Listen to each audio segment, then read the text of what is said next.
Ang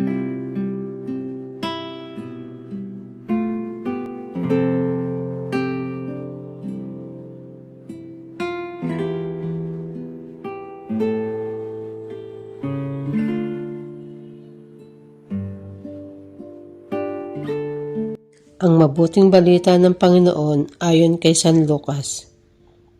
Nung panahong iyon, sinabi kay Jesus ng isa sa mga tao, "Guro, iutos nga po ninyo sa kapatid ko na ibigay sa akin ang bahagi ko sa aming mana."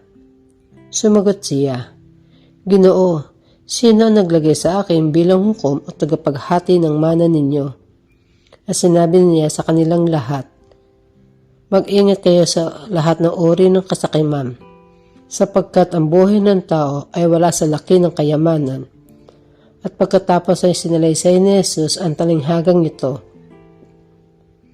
Ang bukay rin ng isang mayaman ay umani ng sagana, kaya nasabi niya sa sarili, "Ano ang gagawin ko?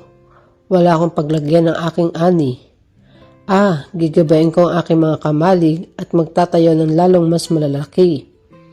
Doon ko ilalagay ang aking ani at mga ari-arian. At sasabihin ko sa aking sarili, ayan, marami na akong ari-arian. Hindi na ako kukulangin habang buhay.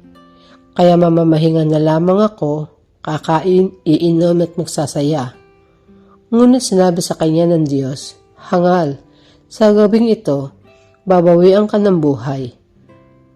Kanino mapupunta ang mga bagay na ihanda mo?"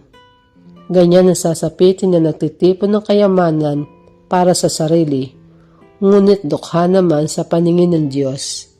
Ang mabuting balita ng Panginoon.